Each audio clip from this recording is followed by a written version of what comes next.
I'm down at the Sandpiper in White Rock with Sibel Thrasher. Sibel, thank you so much for being here. Thank you for inviting me. You're very welcome. So now, Sibel, you're a very, very talented lady. Oh, thank you. In a variety of different things. Tonight, for a start, I'd like to speak about why you're here. Obviously, it's your music. Yes, I'm here with my piano player, one of my piano players, Don Hardy, and the guy named Mike. He's playing the drums. So we're going to do maybe a mixture of jazz, and we're going to do some R&B, some Otis Redding, some James Brown. Nice. So, you know, we just mix it up to see what's going to happen.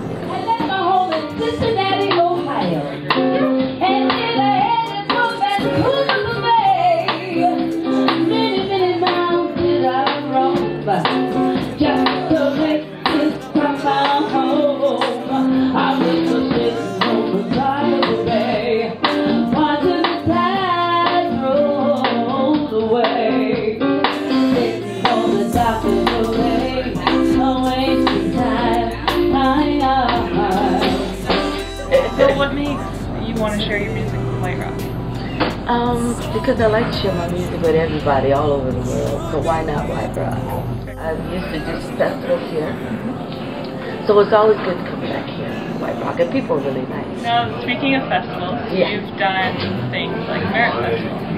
What's your favorite to do, the big open space or the small, intimate? It seems like it's scarier when I do the small ones because everybody's right there, right? Whereas if you're doing the Merit, they're spread out all over, so you can go for it. But the Merit was real cool. I loved it up there. We did like the Sundays, did the gospel group. I have a gospel group, and we did the gospel thing on Sunday mornings to wake everybody up. And so I don't mind doing a small place with people. It doesn't matter as long as I can, you know, make somebody smile for a little while, enjoy some music for a little while, and mix it over. Speaking of smaller venues, you also do work in theater, which is actually where I saw you first. You are a huge, huge name in the Vancouver Arts Club theater. Just got finished doing the Buddy Holly. Okay. Buddy Holly, Gloria, Stanley, and I've done over 1,000 performances of Ain't Misbehaving. We started in, I think that was in 19, I forgot what year now. Was that the one that started in 84? Yes, 84. That's right, tell me. 1984, and it was only supposed to last 6 weeks. But we ended up lasting 2 years, 8 shows a week, 6 days a week. So, and then after that, I've done over 1,000 performances, I think. It was a great show. And that's not the only production you've done with No, I've done several. I've done Blues on the Night. I can't think of all of them. No, but so there's many. A number of them. Yeah, there's a number of them. Yeah. And I know one for sure was one that you got to work with the late, very talented Dennis. We were good friends, and it's sad to see him go, but he always believed in his angels and always believed in God. So I know he's okay, you know. He's just on another stage. That's right. And I mean, with him too, I remember watching him when he was on Acting Crazy, and he always had a smile on his face. Yeah. So to me, you working with him, I think it would just be an amazing thing to see, because you would play off each other. Yeah. Especially when we did Ain't Misbehaving, and he did this song called The Viper Drag, and he would just make you laugh all the time. He was one of those people that he just said, hello, how you doing? Glad to see you. You know, it meant that it came from his heart. Dennis isn't the only great entertainer that you've worked with. There's a lot of great entertainers here, just in Vancouver, jazz. But my last person I met was James Brown. It was a few years back because he passed away already. So I was singing at the River Rock Casino, and he happened to come in, sit down, and watch the show, and I met him and everything. That was so great. I mean, to meet James Brown, I feel good. Yeah.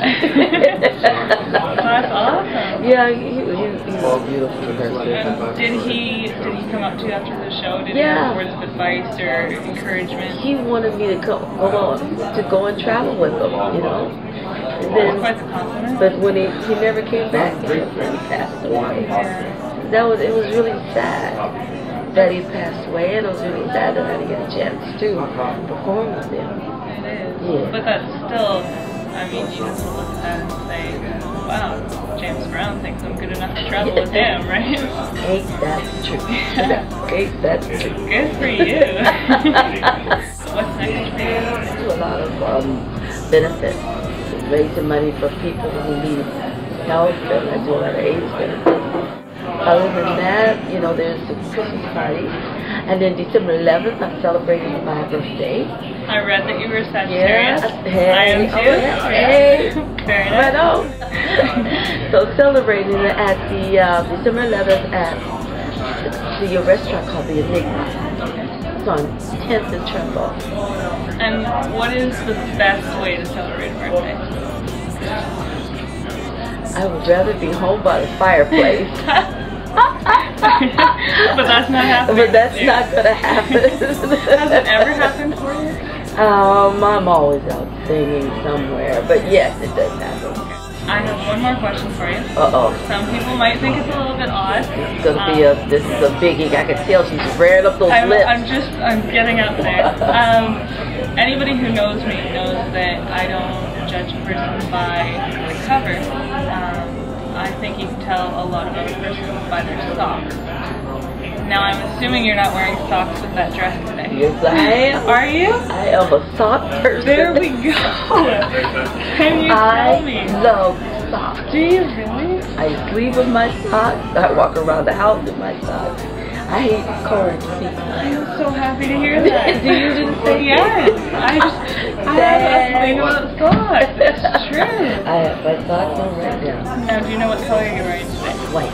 Okay. White with brown toes. And I usually wear black ones, but it was so warm in my socks. I said I'm gonna wear my socks tonight. Yeah, well, I'm very happy to hear that. I was sure that you wouldn't come in socks because I knew you'd be in a dress.